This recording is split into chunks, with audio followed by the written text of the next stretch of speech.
Ave Maria, frères et sœurs, à tous et à chacun, nous souhaitons la paix et la joie du Seigneur. Troisième jour de notre neuvaine à Saint Joseph.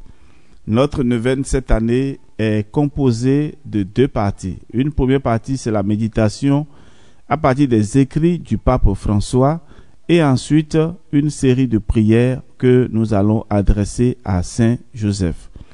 Alors, ce troisième jour, le pape François nous propose comme thème à l'école de Saint Joseph, accueillir mes fragilités.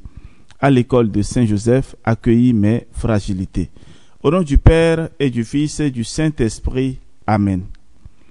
Je prends un moment pour me détendre et m'accueillir tel que je suis. Je prête attention à ce que je vis intérieurement, aux émotions qui m'habitent. Je peux me poser la question, suis-je tendu, stressé, inquiet ou au contraire paisible, joyeux? Point d'interrogation. C'est par ma météo intérieure du moment que je vais à la rencontre du Seigneur et que je m'ouvre à son amour. Nous allons donc faire une pause et ensemble nous recueillir et nous poser vraiment la question si nous sommes prêts pour faire cette prière. Nous faisons la pause.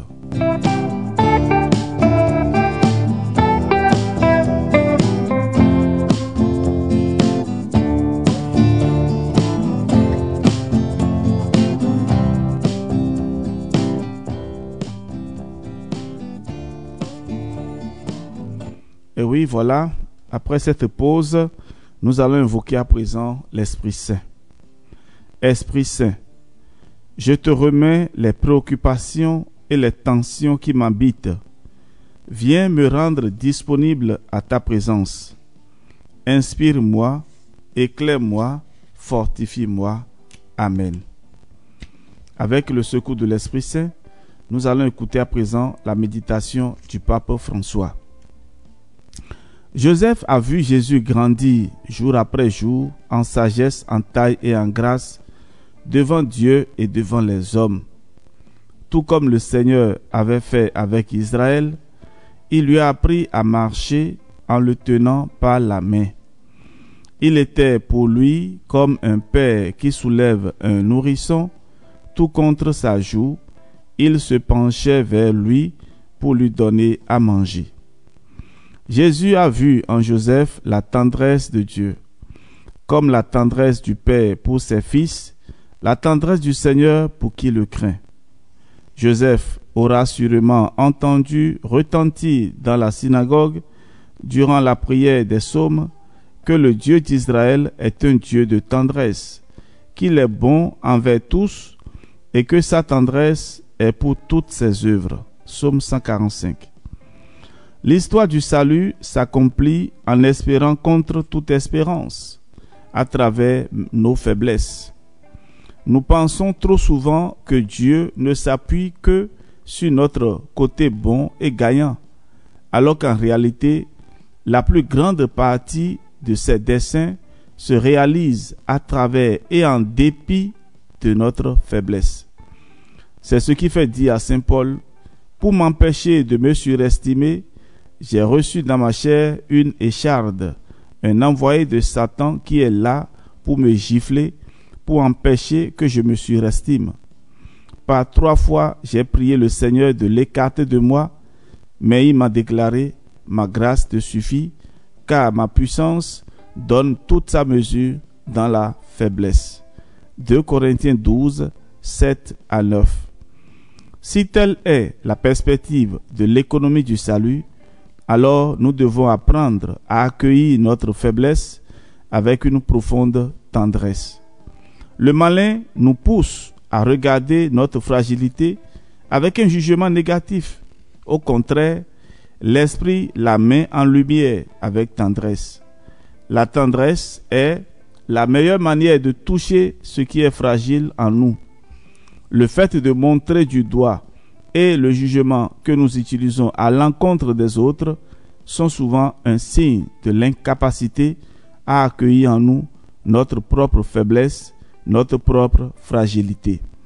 Seule la tendresse nous sauvera de l'œuvre de l'accusateur. C'est pourquoi il est important de rencontrer la miséricorde de Dieu, notamment dans le sacrement de la réconciliation, en faisant une expérience de vérité et de tendresse. Paradoxalement, le malin aussi peut nous dire la vérité. Mais s'il le fait, c'est pour nous condamner. Nous savons cependant que la vérité qui vient de Dieu ne nous condamne pas, mais qu'elle nous accueille, nous embrasse, nous soutient, nous pardonne. La vérité se présente toujours à nous comme le Père miséricordieux de la parabole. Elle vient à notre rencontre, nous redonne la dignité, nous remet debout, fait la fête pour nous, parce que mon fils, que voilà, était mort et il est revenu à la vie. Il était perdu et il est retrouvé. La volonté de Dieu, son histoire, son projet passe aussi à travers la préoccupation de Joseph. Joseph nous enseigne ainsi qu'avoir foi en Dieu comprend également le fait de croire qu'il peut agir à travers nos peurs, nos fragilités, notre faiblesse. Et il nous enseigne que dans les tempêtes de la vie, nous ne devons pas craindre de laisser à Dieu le gouvernail de notre bateau. Parfois, nous voudrions tout contrôler, mais lui regarde toujours plus loin.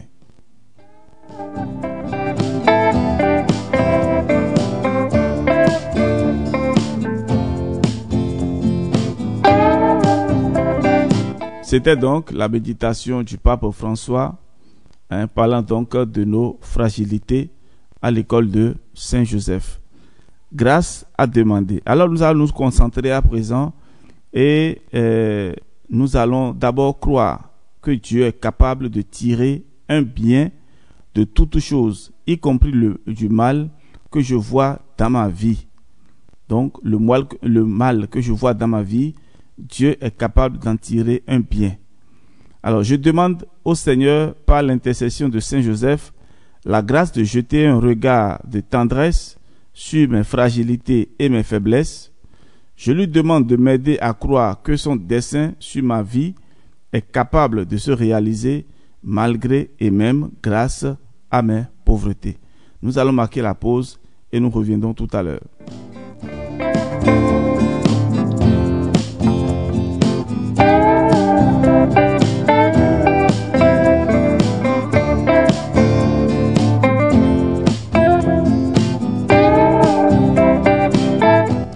Alors, parole à méditer. Dans la deuxième épître aux Colossiens, Dieu dit à Saint Paul, « Ma grâce te suffit, car ma puissance donne toute sa mesure dans la faiblesse. » 2 Corinthiens 12, 9. Voilà donc la parole à méditer. « Ma grâce te suffit, car ma puissance donne toute sa mesure dans la faiblesse. » Et ailleurs, Saint Paul dira que quand je suis faible, c'est alors que je suis fort. Vous voyez? Donc c'est le Christ qui nous rend forts.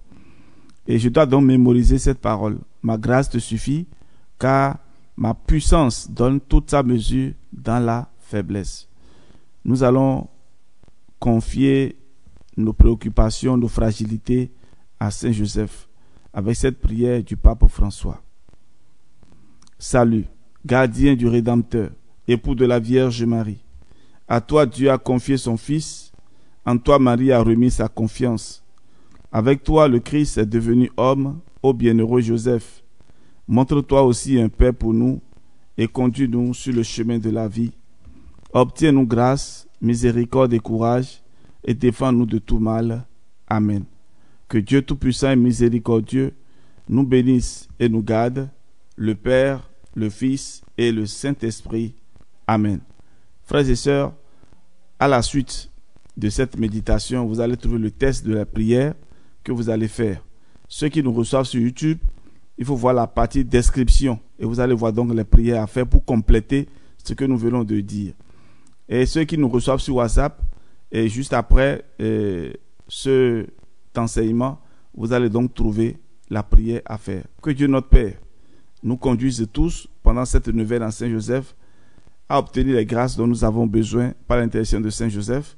Au nom du Père et du Fils et du Saint-Esprit. Amen. Soyez bénis À demain.